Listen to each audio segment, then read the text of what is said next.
Bismillahirrahmanirrahim. Bismillahirrahmanirrahim. Assalamualaikum warahmatullahi wabarakatuh. Alhamdulillahirabbil alamin. Wa bihi nasta'in ala umurid dunya waddin. Wassalatu wassalamu ala asyrafil anbiya'i wal mursalin. Nabiyyina Muhammad wa ala alihi wa sahbihi ajma'in. Wa man ihtada bihudah wattaba'a atharahu ila yaumiddin. Amma ba'd. Rabbi shrah li sadri wa yassir li amri wahlul 'uqdatam min lisani yafqahu qawli. Allahumma inna nas'aluka ilman nafi'a wa rizqan thayyiba wa amalan mutaqabbala. Ayyuhal ikhwah wal akhwat rahimani wa rahimakumullah. Alhamdulillah, kita bersyukur kepada Rabbuna Jalla wa Ala atas segala limpahan nikmatnya kepada kita semuanya, sehingga di malam ini, di tempat yang mulia ini, kita digerakkan oleh Allah Subhanahu wa Ta'ala, dimudahkan oleh Allah Subhanahu wa Ta'ala untuk menuntut ilmu yang merupakan salah satu ibadah yang sangat mulia dan sangat utama. Karena dengan ilmu kita bisa beribadah kepada Allah Subhanahu wa Ta'ala dengan benar.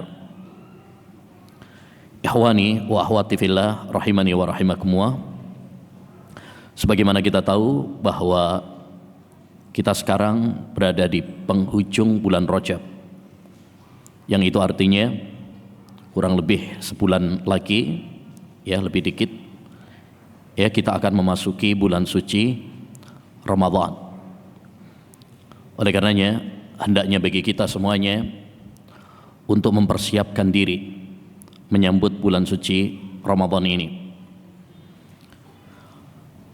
Kita saja kalau misalkan mau kedatangan tamu istimewa atau punya acara hajatan besar, kita pasti akan mempersiapkan rapat berkali-kali, ya mempersiapkan ini, mempersiapkan itu, supaya kita tidak mengecewakan para tamu. Ya, apalagi kita akan kedatangan tamu istimewa, yaitu bulan suci Ramadan yang datang dengan membawa keberkahan, keutamaan. Maka hendaknya bagi kita untuk mempersiapkan diri menyambutnya dengan sebaik mungkin. Setidaknya ayyuhal ikhwah, ada 4 hal yang perlu kita persiapkan menyambut bulan suci Ramadan. Pertama adalah doa. Doa adalah kunci kebaikan. Maka hendaknya bagi kita untuk banyak berdoa kepada Allah Subhanahu wa Ta'ala. Berdoa apa? Pertama, berdoa supaya kita dipertemukan dengan bulan suci Ramadan. Sebab kita tidak tahu kapan ajal kita. Kita tidak pernah tahu jatah umur kita. Betapa banyak saudara-saudara kita yang tahun lalu bersama kita, Tarawih bersama kita, Idul Fitri bersama kita, sekarang sudah tiada. Oleh karenanya hendaknya bagi kita minta kepada Allah SWT, berdoa kepada Allah SWT supaya kita bisa dipertemukan dengan bulan suci Ramadan. Dahulu para salaf, disebutkan oleh Imam Ibn Rajab, ada yang sampai berdoa kepada Allah SWT 6 bulan lamanya supaya dipertemukan dengan bulan suci Ramadan. Kemudian dia berdoa kepada Allah SWT 6 bulan berikutnya supaya amal ibadahnya di bulan Ramadan diterima oleh Allah Subhanahu wa Ta'ala. Yang kedua, kita berdoa kepada Allah SWT supaya kita diberi kekuatan dan kemudahan untuk bisa mengoptimalkan bulan suci Ramadan dengan amal saleh. Jadi bukan cuma sekedar ketemu saja dengan bulan Ramadan, tapi kita berdoa supaya diberi kekuatan, kemudahan untuk beribadah. Sebab betapa banyak orang sudah dikasih kesempatan oleh Allah SWT ketemu dengan bulan Ramadan, namun dia sia-siakan. Ya, dia tidak memanfaatkannya dengan sebaik-baiknya, sehingga dia termasuk orang yang merugi. Kata Nabi SAW, rahima anf Rajulun adraka syahra Ramadan falam yughfar lah. Sungguh merugi orang yang diberi kesempatan oleh Allah ketemu dengan bulan suci Ramadan, namun dosa-dosanya tidak diampuni oleh Allah SWT. Maka perbanyak doa, Allahumma a'inni ala dzikrik wa syukrik wa husni ibadatik. Ya Allah, beri aku pertolongan, kekuatan agar aku bisa berzikir kepadamu, mensyukuri nikmatmu, dan beribadah yang baik kepadamu. Yang ketiga, kita doa supaya amal ibadah yang kita lakukan di bulan suci Ramadan diterima sama Allah SWT.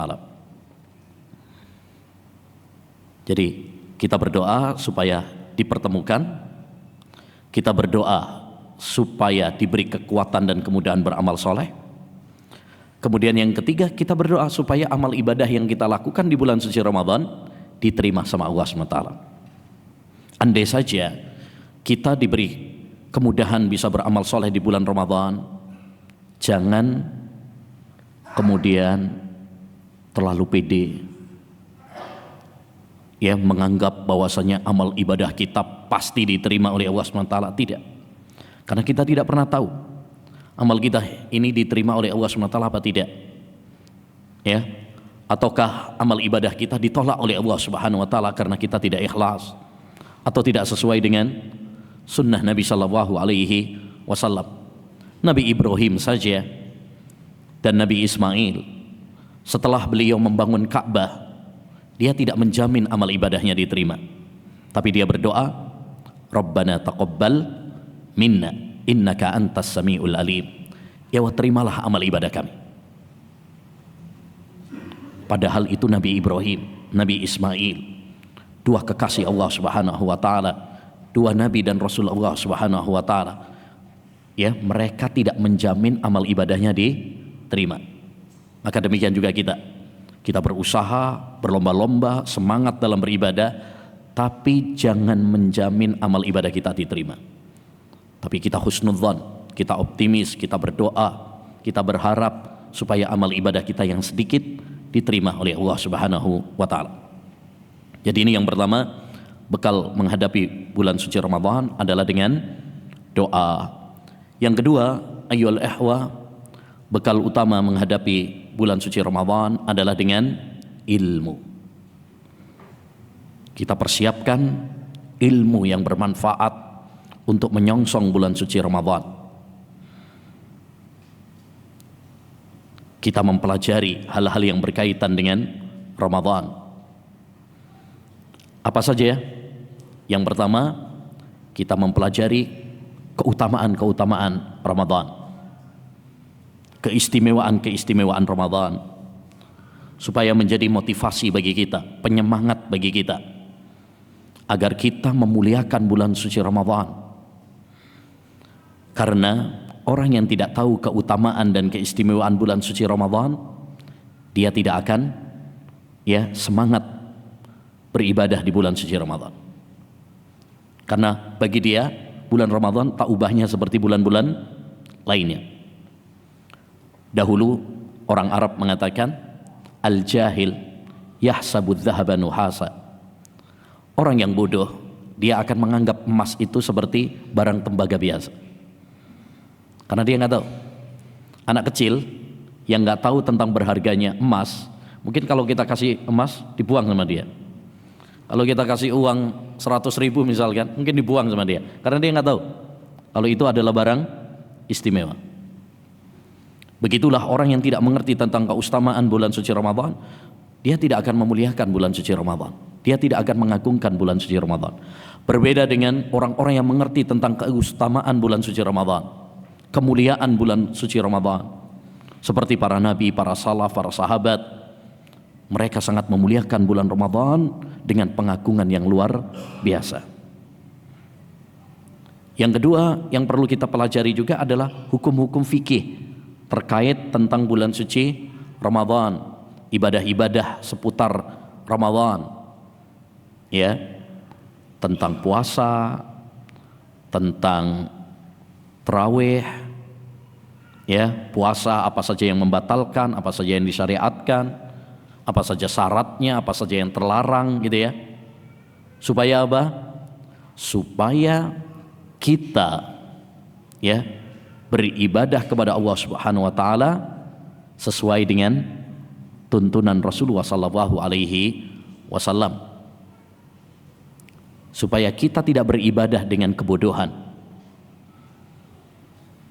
Dahulu Al-Imam Al-Bukhari mengatakan bab al-ilmu qabla al-qawli wal amal. Bab ilmu itu sebelum berucap dan sebelum berbuat. Maka sebelum kita masuk bulan Ramadan, pelajari terlebih dahulu ya bagaimana hukum-hukum terkait tentang puasa, terkait tentang tarawih, terkait tentang Idul Fitri, zakat fitri, iktikaf dan lain sebagainya, supaya kita bisa beribadah kepada Allah di atas ilmu, bukan hanya ikut-ikutan.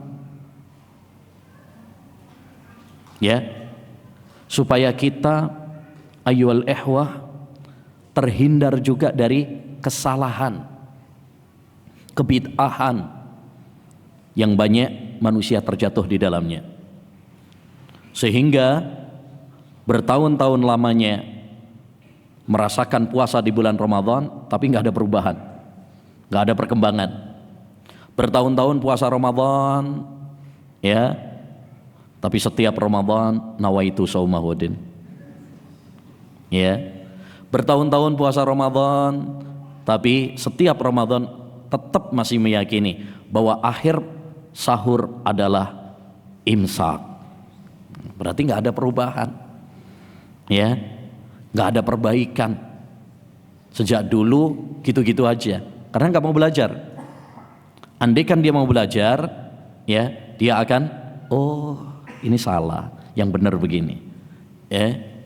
Jadi begitu.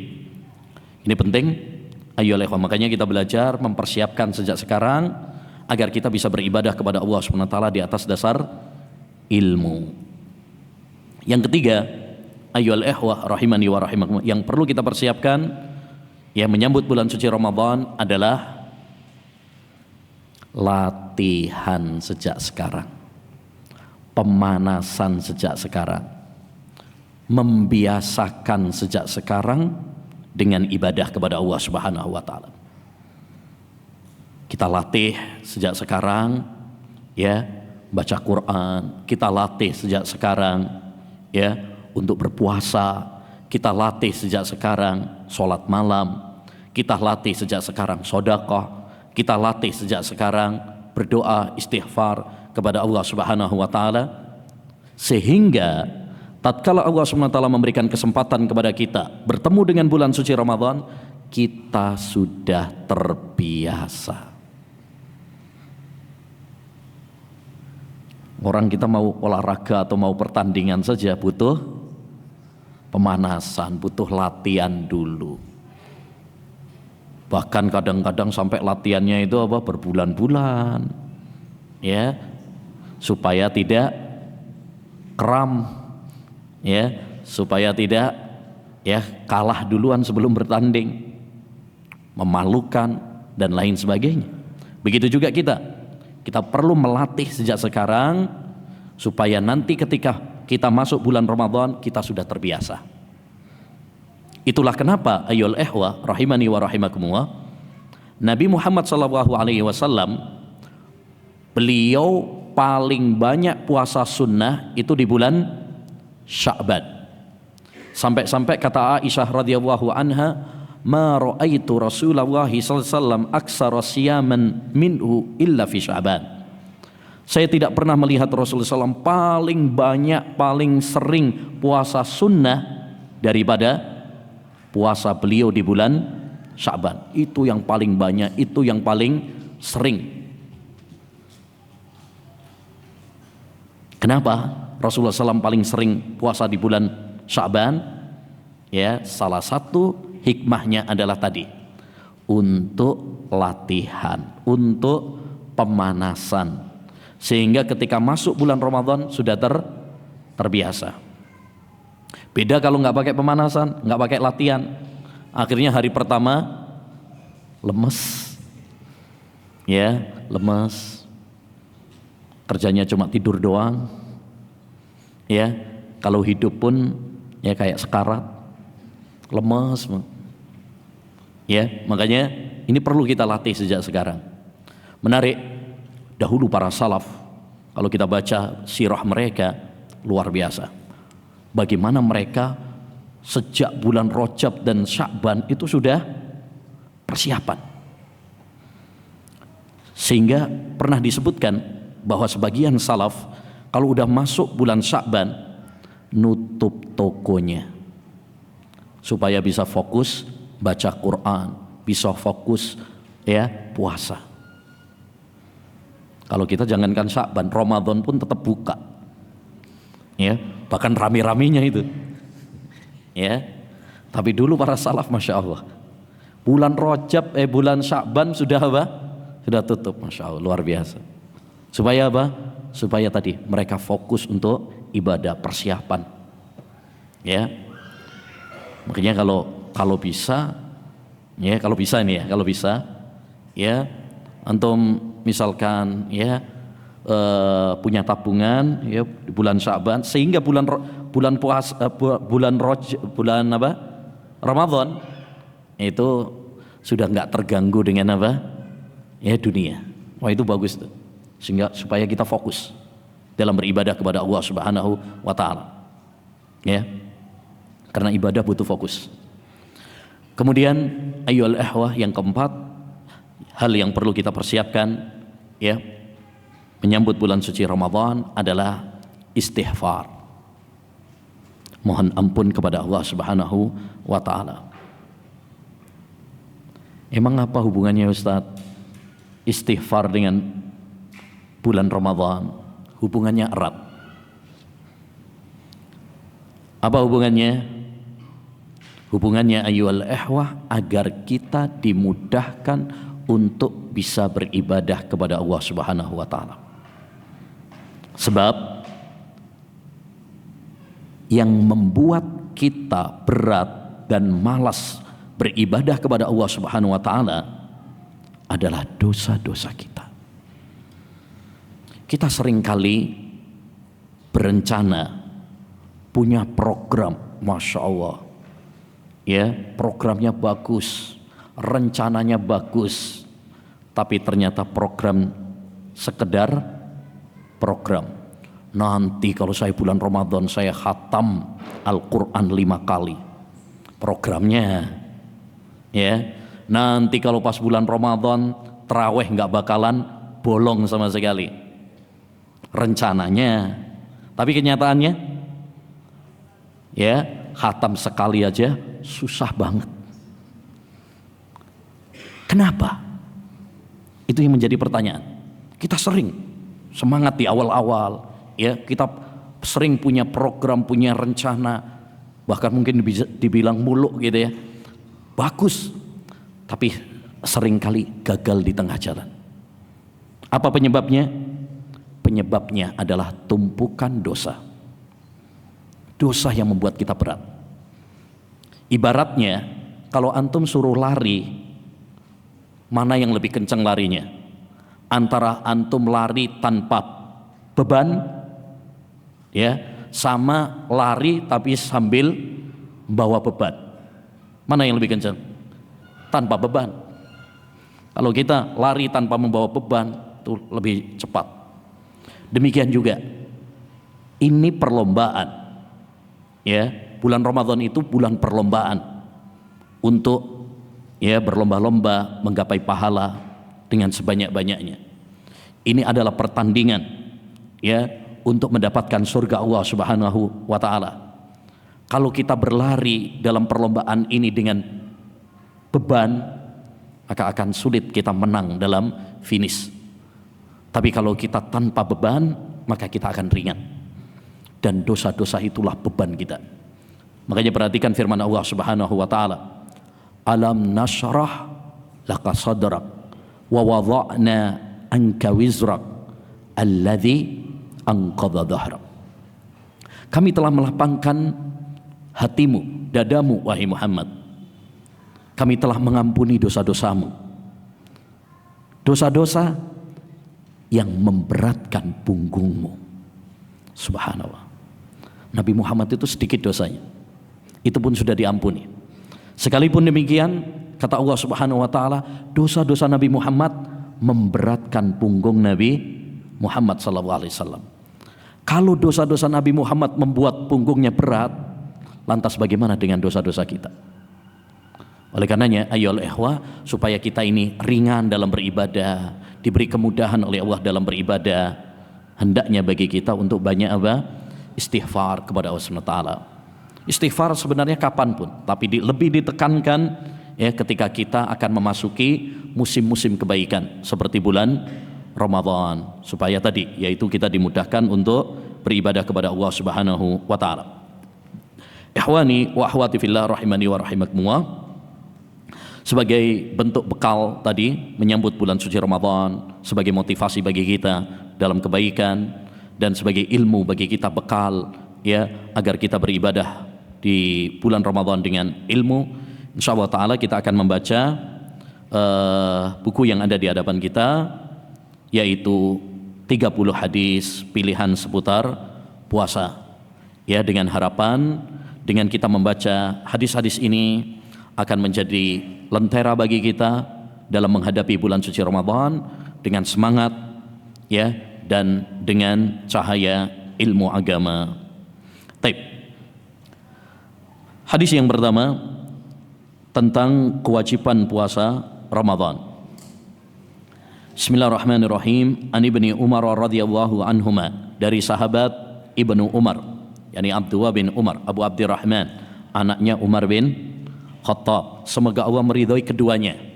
Kita katakan keduanya karena anaknya dan juga ayahnya dua-duanya adalah sahabat. Annan Nabiyya sallallahu alaihi wasallam qaal, bahwasanya Nabi sallallahu alaihi wasallam bersabda. Jangan lupa setiap kali disebut nama Nabi hendaknya bagi kita bersalawat. Dan inilah salah satu faedah kita membaca dan mempelajari hadis-hadis Nabi Muhammad SAW, ya, yaitu kita akan bersalawat kepada beliau dan itu akan menjadi apa? Tabungan pahala bagi kita. Karena setiap orang yang bersalawat kepada Nabi sekali, Allah akan bersalawat kepadanya 10 kali. Allah Subhanahu wa taala akan mengangkat derajatnya 10, dan Allah akan menghapus dosa-dosanya 10 dosa. Nabi SAW bersabda, buniyal islamu ala khamsin. Islam itu dibangun di atas 5 perkara. Ini yang disebut dengan rukun Islam. Syahadati an la ilaha illallah wa anna muhammadar rasulullah, yaitu bersaksi bahwasanya tidak ada sesembahan yang berhak diibadahi dengan benar kecuali hanya Allah, dan bahwasanya Nabi Muhammad adalah utusan Allah Subhanahu wa taala. Wa iqamis shalah, ya, dan mendirikan salat. Wa itaiz zakah, membayar zakat.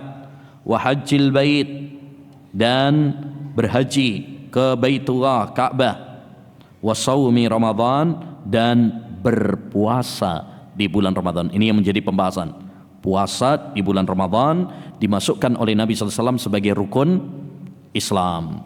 Maka hadis ini menunjukkan kepada kita tentang kewajiban puasa Ramadan. Puasa Ramadan itu hukumnya adalah wajib karena Nabi memasukkannya dalam rukun Islam. Dan wajibnya puasa Ramadan adalah perkara yang masyhur, diketahui oleh semua orang. Ya, dalil-dalilnya jelas, tegas, yang menunjukkan tentang wajibnya puasa Ramadan, baik dari Al-Quran, hadis, maupun kesepakatan para ulama. Adapun dari Al-Quran, Allah Subhanahu wa taala berfirman dalam surat Al-Baqarah ayat 185, ya ayyuhalladzina amanu, ya kutiba alaikumus siyamu kama kutiba alal ladzina min qablikum la'allakum tattaqun. Wahai orang-orang yang beriman. Dan sering saya sampaikan, kalau ada sebuah ayat didahului dengan panggilan wahai orang-orang yang beriman, maka itu ayat yang penting. Kata sahabat Ibnu Mas'ud, jika kamu mendengar Allah berfirman, wahai orang-orang yang beriman, pasang telingamu baik-baik. Karena itu ayat yang penting. Dan ayat kalau didahului dengan panggilan wahai orang-orang yang beriman, maka itu merupakan konsekuensi keimanan. Wahai orang-orang yang beriman, diwajibkan bagi kalian puasa. Nah, ini tegas Allah mengatakan puasa Ramadan itu hukumnya adalah wajib. sebagaimana diwajibkan kepada umat-umat sebelum kalian. Berarti bukan hanya kita umat Islam saja, umat-umat sebelum kita dari kalangan ahlul kitab pun, ya, dari Bani Israel, mereka juga sudah diwajibkan berpuasa. Nah, ini untuk menghibur kita, bukan hanya kalian saja loh yang saya wajibkan puasa, umat-umat sebelum kalian juga sudah saya wajibkan. Jadi jangan merasa berat dengan, ya, kewajiban puasa ini. La'allakum tattaqun, agar kalian bertakwa. Ini tujuan dan hikmah yang paling besar dari kewajiban ibadah puasa, yaitu agar kita menjadi hamba-hamba yang bertakwa kepada Allah Subhanahu wa taala. Dari hadis yang menunjukkan tentang wajibnya puasa Ramadan banyak, di antaranya hadis ini tentang rukun Islam, salah satunya adalah puasa. Demikian juga ijma. Ijma itu artinya apa? Kesepakatan para ulama. Dan para ulama kalau sudah bersepakat, maka itu adalah kesepakatan yang wajib diikuti. Karena tidak mungkin para ulama sepakat di atas kesalahan dan kesesatan. Itu nggak mungkin. Ketika mereka bersepakat, pasti itu kebenaran. Karena Nabi SAW mengatakan, la tajtami ummati ala dhalalah. Umatku tidak akan bersepakat di atas kesesatan. Para ulama sepakat, ya, bahwa puasa Ramadan itu hukumnya wajib. Tidak ada perbedaan di kalangan para ulama.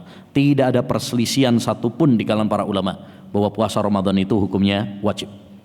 Dengan demikian, maka siapa yang mengingkari kewajiban puasa Ramadan, dia adalah kafir murtad dari Islam. Kalau ada yang mengatakan puasa Ramadan mah nggak wajib, boleh kita nggak puasa, ya, maka orang ini kafir. Kenapa? Karena berarti dia melawan Quran, melawan hadis, dan melawan kesepakatan para ulama. Tapi ini berbeda dengan orang yang tidak berpuasa, ya, tidak berpuasa, tapi dia meyakini bahwa puasa Ramadan itu apa? Wajib. Yang kafir tadi yang bagaimana? Yang mengingkari kewajiban puasa Ramadan. Kalau dia mengatakan puasa Ramadan nggak wajib, nah itu kafir. Tapi kalau ada orang yang meyakini puasa Ramadan itu wajib, tapi dia nggak puasa, kafir apa tidak? Tidak. Dia fasik, dia melakukan dosa besar, tapi tidak kafir. Ya, seperti misalkan ada sebagian kaum muslimin, kadang di bulan Ramadan, ya, di bulan Ramadan dia nggak puasa, tapi dia sebenarnya kalau kita tanya, tahu nggak puasa Ramadan itu wajib? Tahu dia, dan dia meyakini puasa Ramadan wajib. Makanya ya ngumpet-ngumpet kadang, yang masih punya malu, ya, kadang ada warung-warung setengah buka setengah tutup, ya, warungnya tutup tapi bawahnya kelihatan kakinya. Ya, artinya apa? Dia masih punya malu, dia tahu bahwa dia salah sebenarnya, cuma, ya, dia nggak berpuasa. Orang seperti ini tidak kafir, karena sebenarnya apa? Dia masih meyakini puasa Ramadan itu apa? Wajib, cuma dia nggak berpuasa, mungkin karena nggak kuat, nggak tahan lihat es teh, ya, mungkin dia nggak kuat dengan apa? Ayam goreng misalnya, akhirnya dia nggak puasa. Nah, orang seperti ini tidak kafir karena dia meyakini wajibnya puasa Ramadan. Dan puasa Ramadan, ayyuhal ikhwah, diwajibkan oleh Allah SWT, ya, dengan memiliki beberapa hikmah-hikmah. Dan ini kaidah penting, bahwa semua syariat Islam pasti mengandung manfaat dan hikmah. Tidak mungkin Allah memerintahkan kepada kita suatu perintah kecuali pasti mengandung hikmah. Hikmah apa di balik puasa Ramadan? Banyak. Puasa Ramadan itu hikmahnya banyak, manfaatnya banyak. Di antara hikmah puasa Ramadan yang pertama, tadi yang disebutkan oleh Allah dalam surat Al-Baqarah ayat 185 apa? Untuk meraih ketakwaan. Jadi puasa Ramadan itu bukan untuk menyiksa kita biar kelaparan, kehausan, enggak. Tapi tujuan intinya adalah membentuk pribadi-pribadi yang bertakwa kepada Allah Subhanahu wa taala. Itu intinya. Dengan kita berpuasa, ya, kita bisa menahan hawa nafsu kita. Dengan kita berpuasa, kita meninggalkan larangan-larangan Allah Subhanahu wa taala. Bayangkan, kita ketika berpuasa itu nggak makan, nggak minum, nggak jima, padahal hukum asalnya makan, minum, jima, hukum asalnya apa? Boleh. Tapi pas puasa nggak boleh. Sementara kalau perkara yang hukum asalnya boleh saja, tatkala puasa Ramadan harus kita tinggalkan, bagaimana dengan perkara-perkara yang memang hukum asalnya apa? Nggak boleh. Harus lebih kita tinggalkan. Makanya orang yang berpuasa harus betul-betul menyadari, puasa bukan cuma sekedar menahan perut kita dari lapar dan haus, tapi lebih daripada itu. Puasa itu adalah menahan seluruh anggota tubuh kita dari perbuatan yang haram, menahan mata kita dari yang haram, menahan telinga kita dari mendengar yang haram, menahan lisan kita dari ucapan-ucapan yang kotor, menahan kaki kita dari melangkah ke tempat-tempat yang haram, menahan tangan kita dari zalim kepada orang dan lain sebagainya. Ini tujuan inti dari ibadah puasa. Yang kedua, di antara hikmah ibadah puasa adalah ibadah puasa itu mengajarkan kepada kita untuk sabar. Sabar ada 3 macam. Sabar melaksanakan perintah-perintah Allah, 2, sabar meninggalkan larangan-larangan Allah, dan 3, sabar dalam menghadapi ujian dan cobaan. Nah, semuanya ada dalam puasa. Puasa itu mengajarkan kita sabar melaksanakan perintah-perintah Allah. Demikian juga kita harus sabar meninggalkan larangan-larangan Allah. Ya, nggak boleh makan, nggak boleh minum, kita harus sabar. Yang ketiga, sabar dalam menghadapi ujian dan cobaan. Diuji dengan lapar, diuji dengan haus, kita harus sabar. Di antara hikmah dari ibadah puasa juga, puasa ayyuhal ikhwah, melembutkan hati kita. Melembutkan hati kita. Kenapa? Karena salah satu faktor yang bikin hati kita keras, banyak makan. Banyak makan itu bikin apa? Bikin hati kita keras, bikin kita malas. Makanya sebagian para ulama mengatakan apa? Siapa yang banyak makan, maka dia akan banyak minum. Siapa yang banyak minum, maka dia akan banyak tidur. Siapa yang banyak tidur, maka dia akan kehilangan pahala-pahala dari Allah SWT. yakni membuat orang itu apa? Malas, keras hatinya. Oleh karenanya antum mungkin bisa merasakan ketika kita berpuasa itu lebih gampang untuk nangis, lebih gampang bergetar ketika mendengar ayat-ayat Quran, dan nasihat-nasihat, kajian-kajian. Makanya banyak orang ketika bulan Ramadan itu lebih gampang menerima nasihat daripada kalau pas selain di bulan Ramadan. Dan di antara hikmah dari ibadah puasa juga, puasa bikin kita sehat. Puasa itu bikin sehat. Karena sumber penyakit salah satunya adalah banyak makan. Jadi banyak makan ini bikin malas, bikin juga banyak penyakit. Rata-rata penyakit itu dikarenakan apa? Kotoran-kotoran dalam pencernaan kita. Ini kan coba bayangkan kita makan, kemudian jadi sampah nimbun di perut kita. Ini penyebab penyakit. Ini penyebab penyakit. Kalau ada yang sebagian yang kita keluarkan, ketahuilah masih banyak yang belum dikeluarkan, masih banyak yang nyangkut, dan itu yang bikin penyakit.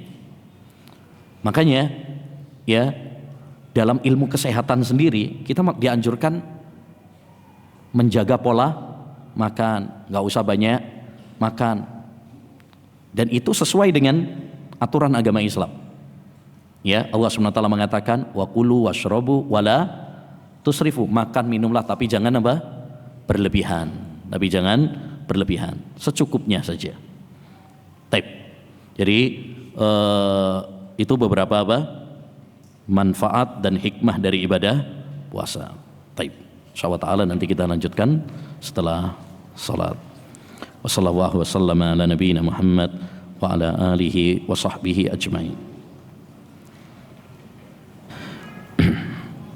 Bismillahirrahmanirrahim. Alhamdulillah wassalatu wassalamu ala Rasulillah wala haula wala quwata illa billah, amma ba'd. Kita lanjutkan pembahasan kita pada buku 30 hadis pilihan seputar puasa. Hadis yang kedua, hakikat puasa, definisi puasa. An Abi Hurairah radhiyallahu anhu qala, dari sahabat Abu Hurairah, nama aslinya siapa? Abdurrahman bin Sahar, sahabat Nabi yang paling banyak meriwayatkan hadis, tercatat sebanyak 5.374 hadis yang diriwayatkan dari sahabat Abu Hurairah. Qala, beliau mengatakan, qala Rasulullah sallallahu alaihi wasallam, Rasulullah sallallahu alaihi wasallam bersabda, kullu amal ibni Adam yudha'af, setiap amal anak Adam akan dilipat gandakan pahalanya.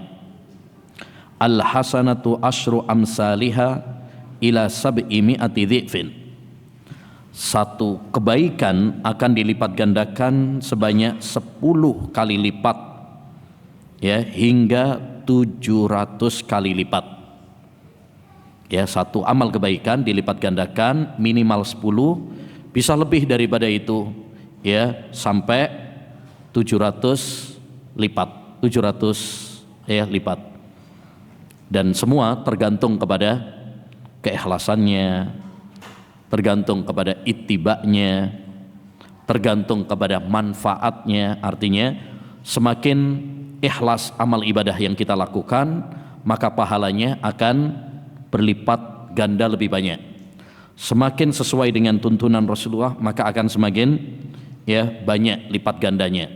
Semakin banyak manfaat yang dihasilkan dari ibadah tersebut, maka akan lebih banyak kelipatan pahalanya. Qala Allahu azza wa jal, Allah subhanahu wa ta'ala berfirman, berarti ini namanya hadis qudsi atau hadis rabbani, illa shaum, kecuali puasa, ya, fa innahu li wa ana ajzi bihi, karena puasa itu adalah untukku, maka akulah yang akan membalasnya. Maksudnya, kalau amal ibadah yang lainnya itu dilipat gandakan 10 sampai 700, kecuali puasa. Puasa dilipat gandakan tanpa batas. Ya, jadi bisa lebih dari 700. Karena pahalanya tidak terbatas. Ya. Kenapa pahala puasa itu tidak terbatas? Sebab puasa mengandung tadi yang sudah kita sampaikan, 3 jenis kesabaran. 3 jenis kesabaran. Sedangkan Allah subhanahu wa ta'ala berfirman di dalam Al-Quran, innama yuwaffas sabiruna ajrahum bighairi hisab, sesungguhnya orang-orang yang sabar akan dibalas oleh Allah subhanahu wa ta'ala tanpa batas pahalanya. Surat Az-Zumar ayat 10. Ya, karena orang-orang yang sabar tadi balasannya tidak terbatas, tidak terbatas. Dan puasa mengandung 3 jenis kesabaran tadi. 1, sabar dalam melaksanakan perintah Allah. 2, sabar meninggalkan larangan-larangan Allah. 3, sabar dalam menghadapi ujian dan cobaan dari Allah subhanahu wa ta'ala. Dan sebagai faedah, ada 3 jenis macam ibadah yang pahalanya dilipat gandakan oleh Allah tanpa batas. 1, puasa. 2, sabar. 3, memaafkan. Ini pahalanya tidak terbatas. Kemudian kata Allah SWT, yada'u syahwatahu wa ta'amahu min ajli, orang yang berpuasa itu meninggalkan syahwatnya. Yang dimaksud syahwat di sini yakni jima. Dia meninggalkan jima pada istrinya, tidak berhubungan badan dengan istrinya. Wa ta'amahu, dan makanannya. Makanan di sini mencakup makan dan minum. Min ajli, karena aku. Taib. Hadis ini, ayyuhal ikhwah rahimani wa rahimakumullah, dibawakan oleh penulis untuk menjelaskan kepada kita tentang dua hal. Yang pertama adalah tentang definisi puasa. Tentang definisi puasa. Apa definisi puasa? Ya, puasa itu kalau kita berbicara secara bahasa ya, dari soma yasumu sauman artinya menahan. Secara bahasa artinya menahan. Kata penyair, khailun siyamun khailun khairu sa'imatin tahtal ajaji wa ukhra ta'lukul lujuma. Khailun siyam, ya, kuda yang menahan diri, nggak banyak gerak, nggak banyak tingkah, itu disebut khailun siyam. Jadi puasa secara bahasa artinya menahan diri. Adapun secara istilah, ya, puasa adalah menahan diri, ya, dari pembatal-pembatal puasa, mulai dari terbitnya fajar hingga terbenamnya matahari. Itu definisi puasa. Beribadah kepada Allah Subhanahu wa taala dengan menahan diri dari pembatal-pembatal puasa. Pembatal puasa itu apa saja? Nah, disebutkan di dalam hadis ini. Apa saja tadi? Jima, kemudian makan dan minum. Berarti orang yang berpuasa artinya menahan diri dari pembatal-pembatal puasa seperti jima, seperti makan, minum, mulai dari terbitnya fajar, yakni fajar shadiq, ya, masuknya waktu sholat subuh, hingga terbenamnya matahari. Hingga terbenamnya matahari. Taib. Sebagaimana kata Allah SWT, summa atimmus siyama ilal lail. Kemudian sempurnakan puasa kalian sampai malam. Malam itu ditandai dengan tenggelamnya matahari. Demikian juga puasa itu dimulai dari fajar shadiq. Sebagaimana dalam Al-Qur'an, ya, wa kulu washrabu hatta yatabayyana lakumul khaytul abyadu minal khaytil aswadi minal fajr. Makan dan minumlah sampai jelas, ya, benang ya, putih dari benang hitam. Taib. Maksudnya yaitu apabila telah nampak fajar shadiq. Jadi puasa adalah ibadah kepada Allah Subhanahu wa taala dengan menahan diri dari pembatal-pembatal puasa. Dan pembatal puasa disebutkan di dalam hadis ini, ya, yaitu makan, minum, kemudian apa? Jima, hubungan antara suami dengan istri. Demikian juga pembatal-pembatal yang lain yang belum disebutkan. Cuma ini yang paling utama. Ya, di antaranya misalkan masuk dalam kategori makan dan minum, misalkan infus. Ya, infus makanan. Makanya orang yang sakit biasanya diinfus. Jadi kenyang dia. Itu membatalkan. Ya, membatalkan. Masuk kategori apa? Makan dan minum. Ya, masuk kategori. Makanya orang sakit biasanya yang nggak bisa makan diinfus. Walaupun dia nggak makan, nggak minum dengan mulutnya, tapi dia bisa kenyang. Jadi infus itu membatalkan, ya, infus makanan, ya, infus makanan. Termasuk juga dalam hal ini adalah rokok, itu membatalkan. Dia mengikuti hukum makan dan minum. Makanya orang ngerokok batal. Karena itu dianggap sebagai apa? Makan dan minum. Makanya kalau bahasa Arabnya surbud dukhan, surb itu minum, ya. Minum asap. Orang ngerokok minum asap. Baik, artinya ayyuhal ikhwah rahimani wa rahimakumullah, yang namanya puasa itu adalah menahan diri dari pembatal-pembatal puasa, ya, mulai dari terbitnya fajar hingga terbenamnya matahari. Jadi patokannya terbenamnya matahari. Ya, oleh karenanya kalau seandainya ada orang mau misalkan melakukan perjalanan naik pesawat mau ke Saudi misalkan, dia berangkatnya sudah mau maghrib sebenarnya, tapi ketika dia berangkat itu malah lama terbenamnya matahari ini. Makanya jarak bisa 4 jaman biasanya, ya, bisa 4 jaman. Taib. Jadi nambah waktu 4 jam, nambah waktu 4 jam. Patokannya adalah terbenamnya matahari. Jadi bukan jam. Ya, bukan jam. Itu nanti faedahnya adalah ketika nanti biasanya bepergian antar satu negara dengan negara yang lain. Ya, baik. Kemudian ayyul ihwah, dari hadis ini juga dapat kita ambil faedah, yaitu tentang hakikat puasa.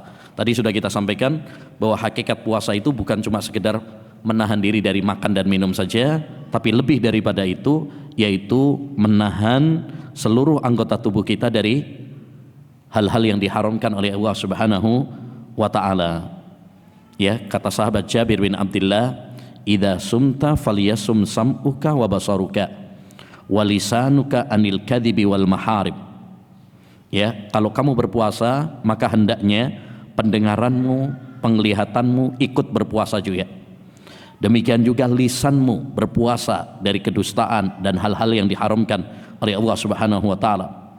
Wada' adzal khadim, jangan menyakiti pembantu. Wal yakun alaika waqarun wa sakinatun yaumu saumyamik, hendaknya kamu terus tenang dan berwibawa saat berpuasa. Wala taj'al yauma fitrika wa saumika sawa, jangan kamu jadikan saat berpuasa dan tidak berpuasa itu sama. Artinya hendaknya kita ada perbedaan saat berpuasa sama tidak berpuasa itu. Kita lebih tenang, kita lebih semangat beribadah, ya, kita lebih meninggalkan dosa-dosa. Jangan jadikan Ramadan sama seperti bulan-bulan yang lainnya. Taib berikutnya, keutamaan Ramadan. An Abi Hurairah radhiyallahu anhu qala Rasulullah sallallahu alaihi wasallam, dari sahabat Abu Hurairah, semoga Allah meridhoinya, beliau mengatakan qala Rasulullah sallallahu alaihi wasallam, Rasulullah SAW bersabda, kullu amali bani Adam yudha'af, seluruh amalan bani Adam akan dilipat gandakan oleh Allah Subhanahu wa taala. Al hasanatu asyru amsalha ila sab'i mi'ati dhi'fin, ya, satu kebaikan akan dilipat gandakan 10 kebaikan semisalnya hingga 700 kali lipat. Qala Allahu azza wa jalla, Allah SWT berfirman, illa saum, kecuali puasa, fa innahu li wa ana adzi bihi, karena puasa itu adalah untukku, maka aku yang akan membalasnya. Ini sama seperti hadis tadi ya. Di sini sampai di sini sama. Walis shaimi farhatan, ada tambahannya. Ini lebih lengkap. Bagi orang yang berpuasa itu memiliki 2 kegembiraan. Yafrahuhuma idza aftara wa fariha. Kegembiraan yang pertama saat dia sedang berbuka puasa. Yang kedua, wa idza laqiya rabbahu fariha bisaumih. Yang kedua, dia gembira saat ya menghadap Rabbnya, bertemu dengan Allah Subhanahu wa taala dengan membawa pahala puasa. Wala khulufu famis shaimi atyabu indallah min rihil misk, dan bau mulut orang yang berpuasa lebih wangi di sisi Allah SWT daripada minyak kasturi. Taib. Hadis ini menunjukkan kepada kita keutamaan puasa. Jadi kalau tadi ada kesamaan hadisnya yang dipenggal, yang dibawakan oleh penulis, cuma sisi pendalilannya berbeda. Kalau tadi yang dikutip itu intinya adalah tentang apa? Definisi puasanya. Ya, bahwa puasa itu adalah meninggalkan menahan diri dari pembatal-pembatal puasa, yaitu makan, minum, dan jima. Ya, sampai di situ saja. Kalau ini lebih lengkap karena penulis membawakan hadis ini dengan tujuan untuk menyampaikan keutamaan puasa. Tentu puasa Ramadan banyak sekali keutamaannya. Tapi ya, yang terdapat di dalam hadis ini ada 4 keutamaan. Ya, ada 4 keutamaan dalam hadis ini.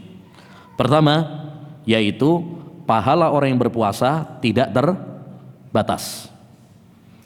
Ya, semua amal ibadah yang lain itu dibatasi oleh Allah SWT 10 sampai 700. Berbeda dengan puasa. Puasa itu dilipat gandakan oleh Allah SWT tanpa batas. Selain dari puasa apalagi tadi? Sabar. Kemudian yang ketiga, memaafkan. Taib. Dan kenapa puasa itu dilipat gandakan tanpa batas? Karena dia mengandung 3 macam jenis sabar. Taib. Keutamaan yang kedua dalam hadis ini, Allah Subhanahu wa taala menyandarkan puasa pada dirinya. Allah Subhanahu wa taala menyandarkan puasa pada dirinya. Diambil dari mana? Fa innahu li, karena puasa itu adalah untukku. Jadi dia sandarkan kepada apa? Dirinya. Dan ketika Allah Subhanahu wa taala menyandarkan kepada dirinya, maka itu menunjukkan keutamaan dan kemuliaan. Seperti misalkan masjid itu rumah Allah, itu disandarkan kepada Allah Subhanahu wa taala. Wa annal masajida lillah, masjid-masjid itu adalah miliknya Allah Subhanahu wa taala. Seperti juga Baitullah, Ka'bah itu disebut rumahnya Allah Subhanahu wa taala. Bulan Muharram syahrullah, bulannya Allah Subhanahu wa taala, disandarkan di situ kepada nama Allah Subhanahu wa taala. Dan apabila disandarkan kepada Allah Subhanahu wa taala, maka itu menunjukkan kemuliaan, menunjukkan keistimewaan. Yang ketiga, ya, keutamaan puasa dari hadis ini adalah bagi orang yang berpuasa memiliki dua kegembiraan. Orang yang berpuasa itu memiliki dua kegembiraan. Kegembiraan yang pertama saat buka puasa, karena dia telah menyempurnakan ibadah, makanya dia senang, dia gembira, ya. Ditambah juga memang secara tabiat orang kalau puasa ya senang, menghilangkan lapar, ya kan? Makanya antum kalau puasa senang kan? Apalagi biasanya kalau puasa itu balas dendam, ya, 4 sehat 10 sempurna, ya. Wah, maunya puasa Ramadan itu menghemat, tapi kenyataannya tambah double malahan. Karena tadi, ya, pengennya pas buka puasa itu makannya yang enak. Tapi itu kegembiraan bagi orang yang berpuasa saat berbuka. Makanya saat yang paling ditunggu itu saat bagi orang yang berpuasa adalah azan maghrib. Nah, itu paling yang ditunggu, ya. Dan uniknya orang Indonesia ada yang namanya azan maghrib, ada. Makanya itu kalau pas bulan Ramadan, nah itu lagi ditunggu-tunggu itu. Yang keempat, keutamaan puasa dari hadis ini adalah kegembiraan yang kedua saat apa? Bertemu dengan Allah SWT. Ya, itu kegembiraan. Karena dia akan mendapatkan balasan pahala besok pada hari kiamat, ya, dengan surga. Ya, apalagi Allah SWT mempersiapkan surga dengan pintu khusus bagi orang-orang yang berpuasa yang disebut dengan pintu Ar-Rayyan. Ya. Baik, yang keempat dari hadis ini diambil keutamaan puasa bulan Ramadan adalah apa? Ya, bau mulut orang yang berpuasa itu lebih wangi di sisi Allah Subhanahu wa taala daripada minyak kasturi. Minyak kasturi itu minyak yang paling wangi. Tapi ternyata bau mulutnya orang yang berpuasa lebih wangi di sisi Allah Subhanahu wa taala ketimbang minyak wangi. Ya, ketimbang, ya, bau minyak wangi kasturi. Kenapa, ikhwan? Karena bau mulut orang yang berpuasa itu walaupun aromanya kurang sedap, tapi dia adalah aroma yang disebabkan ketaatan kepada Allah SWT. Ya, kan bukan berarti kemudian baunya orang yang berpuasa itu apa? Wangi beneran gitu kan? Ya, tapi karena bau mulutnya tersebut disebabkan karena ketaatan kepada Allah SWT, ibadah kepada Allah SWT, Allah membalas, ya, bau mulut yang kurang sedap tadi, bahwa itu akan lebih wangi di sisi Allah SWT daripada minyak kasturi. Bukan berarti kemudian nanti antum nggak perlu gosok gigi atau nggak perlu bersiwak gitu ya, enggak. Tapi ini maksudnya karena bau mulutnya tersebut, ya, namanya orang puasa itu kan kosong sehingga ada yang menguap, ya, sehingga bau mulutnya tidak enak. Tapi karena bau mulut tersebut yang tidak enak tersebut disebabkan karena ketaatan kepada Allah, karena ibadah kepada Allah SWT, maka itu lebih mulia di sisi Allah SWT daripada minyak kasturi. Baik. Jadi ada 4 keutamaan di dalam hadis ini. Baik, berikutnya hadis yang keempat. An Abi Hurairah radhiyallahu an, dari sahabat Abu Hurairah, semoga Allah Subhanahu wa taala meridhoinya. anna Rasulullah sallallahu alaihi wasallam qala, bahwasanya Rasulullah SAW bersabda, idza jaa ramadhanu futihat abwabul jannah, apabila Ramadan telah tiba maka dibuka pintu-pintu surga, wa ghulliqat abwabun nar, dan ditutup pintu-pintu neraka, wa suffidatis syayatin, dan dibelenggu para setan. Kalau ini keistimewaan bulan Ramadannya, kalau tadi keistimewaan puasanya ya. Kalau ini keistimewaan bulan suci Ramadan. Ya, di mana Nabi sallallahu alaihi wasallam mengatakan idza jaa Ramadan, apabila telah datang bulan Ramadan. Ini menunjukkan satu faedah penting, yaitu boleh menyebut Ramadan tanpa bulan. Jadi Ramadan gitu saja itu boleh. Enggak harus dimulai dengan bulan Ramadan. Ya, buktinya Nabi di sini tidak mengatakan idza jaa syahrul Ramadan. Ini bantahan kepada sebagian ulama yang mengatakan nggak boleh menyebut Ramadan tanpa diiringi dengan syahrul. Ada yang berpendapat demikian. Tapi jumhur ulama, mayoritas ulama mengatakan apa? Boleh. Sebagaimana dalam hadis ini dan hadis-hadis yang lain. Man qama Ramadhana misalkan, itu nggak pakai apa? Syahrul Ramadan. Tapi kalau mau disebut dengan dimulai dengan syahrul Ramadan, boleh apa tidak? Boleh. Syahrul Ramadan alladzi unzila fihil Qur'an, ya kan? Nah, jadi boleh. Tapi tidak terlarang. Kalau misalkan Ramadan begitu saja tanpa syahrul juga boleh. Ya. Adapun hadis la taqulu Ramadan fa innahu ismun min asma'illah. Jangan mengatakan Ramadan begitu saja karena Ramadan itu adalah salah satu nama dari nama-nama Allah, maka hadis ini hadis yang tidak sahih. Hadis yang batil. Ya, tidak sahih dengan kesepakatan para ulama. Nah, jadi dari hadis ini kita tahu tentang keistimewaan bulan Ramadan. Apa saja itu? Yang pertama, bulan Ramadan bulan dibukanya pintu-pintu surga. Ya, di sini ada dua pendapat di kalangan para ulama. Apa makna dibuka pintu-pintu surga? Ada yang mengatakan secara zahirnya. Jadi pintu-pintu surga itu kan memiliki beberapa pintu. Nah, itu kalau pas bulan Ramadan dibuka. Dan kita ya mengimani secara zahirnya bahwa pintu-pintu ya surga di bulan Ramadan dibuka. Karena al-aslu fil kalam al-haqiqah. Hukum asal dalam ucapan itu dibawa kepada hakikatnya, dibawa kepada zahirnya. Tapi makna yang kedua, maksudnya bulan Ramadan dibuka pintu surga, maksudnya adalah ya dibuka pintu-pintu kebaikan yang mengantarkan menuju surga. Artinya orang diberi kemudahan, diberi kelancaran, semangat untuk melakukan amal-amal ibadah yang bisa mengantarkan menuju surga. Ya, wallahu alam. Ya,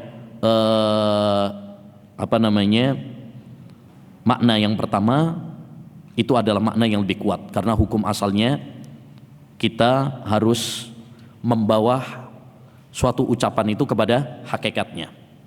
Ya, dan bisa jadi dengan dibukanya pintu-pintu surga itu menjadikan orang kemudian apa?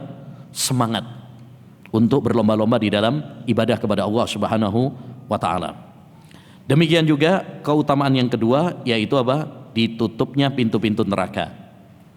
Ini juga sama seperti tadi, ada yang mengartikan seperti zahirnya, yaitu pintu-pintu surga ditutup beneran. Ada yang mengatakan maksudnya adalah pintu-pintu yang menjerumuskan kita ke neraka ya lebih tertutup kalau di bulan Ramadan, sehingga orang tidak bisa atau lebih minim melakukan dosa di bulan Ramadan. Ya, lebih minim dibandingkan di bulan-bulan yang lainnya.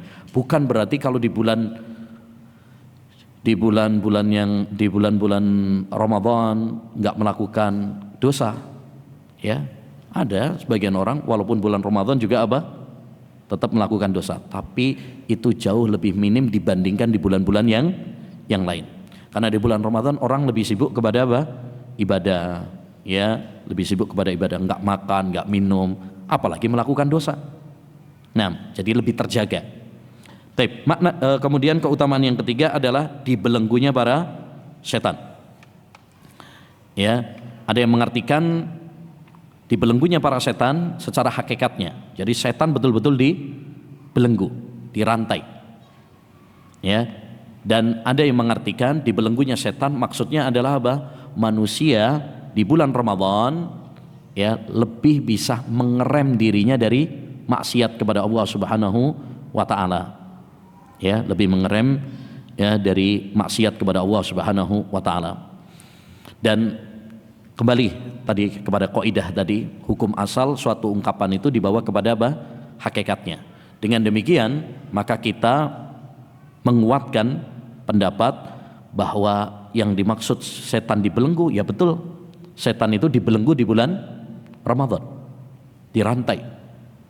Sehingga dia tidak bisa menggoda anak Adam ya lebih dibandingkan di bulan-bulan yang lainnya.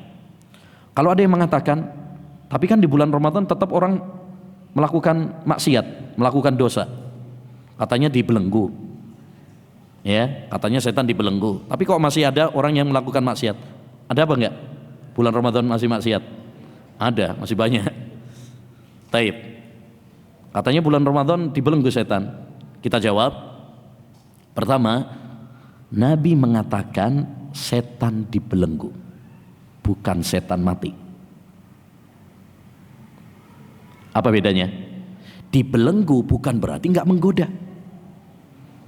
Dibelenggu bukan berarti tidak menggoda. Kalau mati lah itu nggak bisa menggoda. Tapi di sini setan dibelenggu, artinya dia tetap bisa menggoda, cuma nggak sebebas seperti di bulan-bulan lainnya. Kenapa? Karena kaum muslimin lebih sibuk dalam ibadah. Ya, lebih sibuk dalam ibadah kepada Allah Subhanahu wa taala. Yang kedua, kita bisa menjawab juga, orang itu terjerumus di dalam dosa enggak mesti satu-satunya sebabnya adalah karena godaan setan. Bisa jadi karena hawa nafsunya sendiri.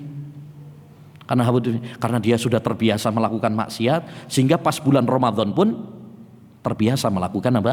Maksiat. Artinya walaupun setan nggak menggoda, ya memang kebiasaan dia maksiat, ya akhirnya ya dia pun melakukan apa? Maksiat kepada Allah Subhanahu wa taala. Artinya jangan dikit-dikit nyalain setan. Ya, belum tentu setan yang salah. Mungkin kitanya juga yang salah, gitu. Ya, baik.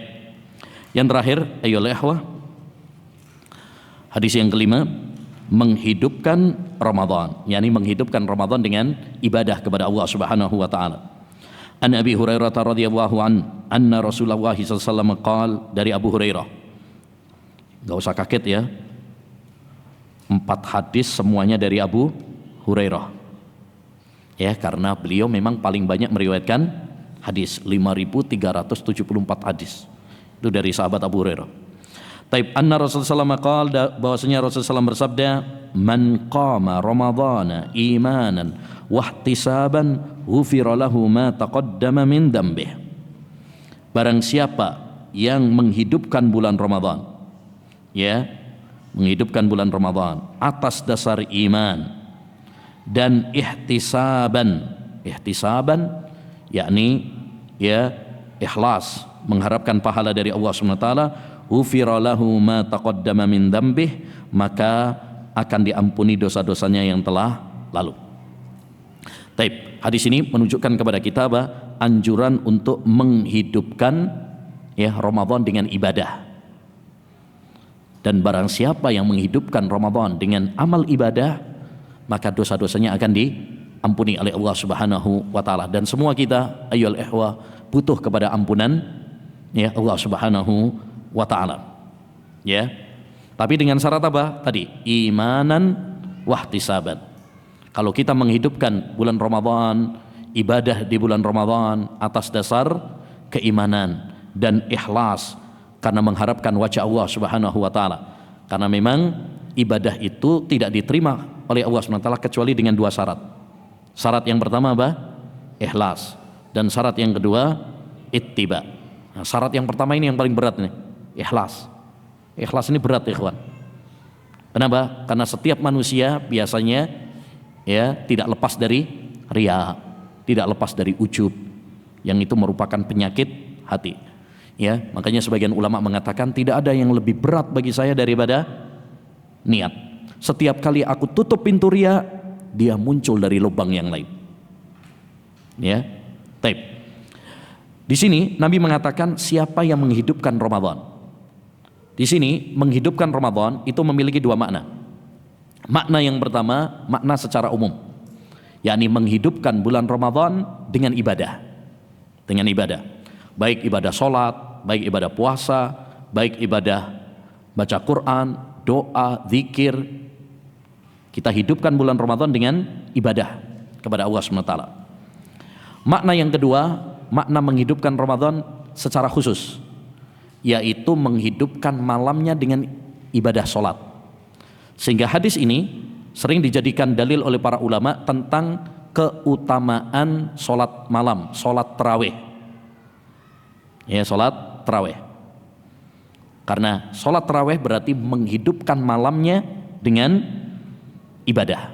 Karena sholat itu ibadah yang paling dicintai oleh Allah SWT. Makanya orang di bulan Ramadan itu siangnya dia berjihad dengan puasa, malamnya berjihad dengan sholat. Jadi ada dua jihad bagi orang yang berpuasa di bulan Ramadan. Jihad di siang hari dengan puasa, dan jihad di malam hari dengan sholat, yaitu sholat tarawih. Makanya hadis ini ya keutamaan bagi kita, anjuran, motivasi bagi kita untuk sholat tarawih. Dan lebih baik lagi kalau kita sholat tarawihnya berjamaah bersama imam sampai selesai. Karena ada hadis dari Nabi SAW, man qama ma'al imam hatta yansharif kutiba lahu qiyamul lailah. Siapa yang sholat tarawih bersama imam sampai selesai, maka dia akan dicatat mendapatkan pahala seperti orang yang sholat malam full. Sholat malam full itu berarti ya setelah isya sampai subuh.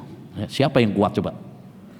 Tapi antum sholat tarawih ya paling cuman setengah jam ya, setengah jam atau paling lama 1 jam lah ya, 1 jam.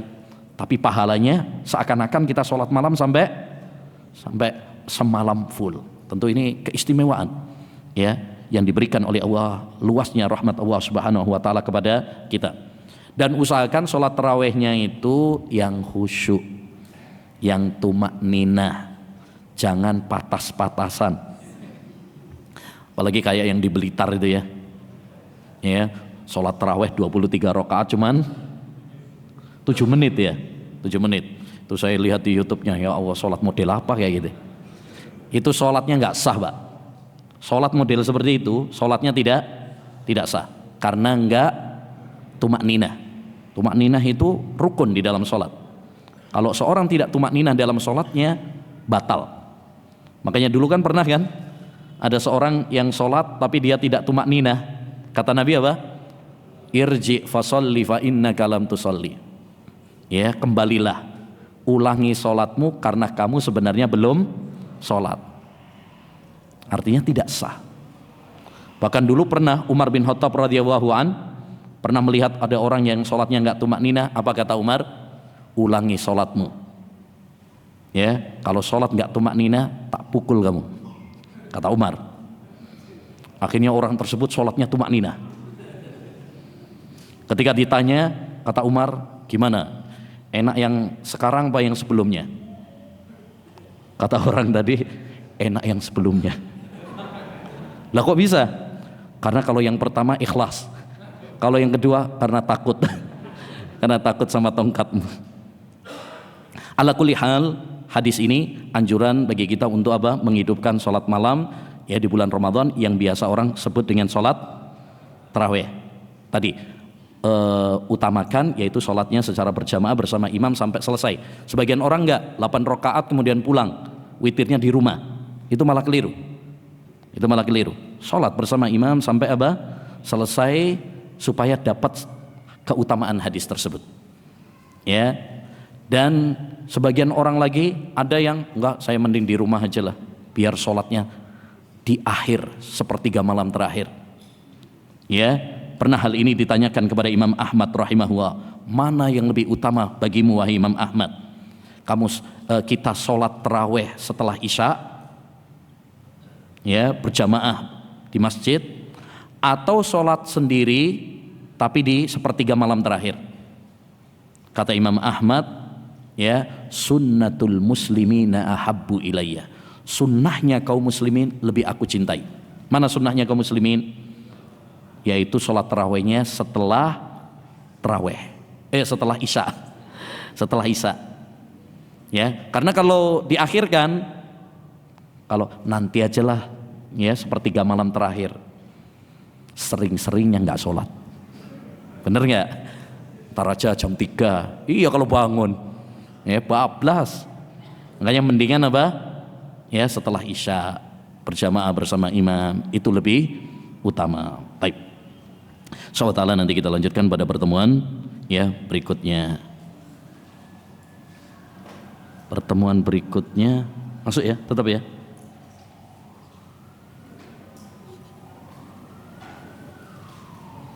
Pilpres.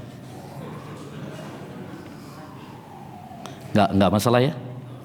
Iya kan itu pagi itu. Pagi enggak ada pengaruh insyaallah. Baik. Soalnya ini kita targetkan 4 kali pertemuan selesai. Karena bulan Maret libur. Baik. Wassallallahu wasallam ala nabiyina Muhammad wa ala alihi wa sahbihi ajmain. Assalamualaikum warahmatullahi wabarakatuh.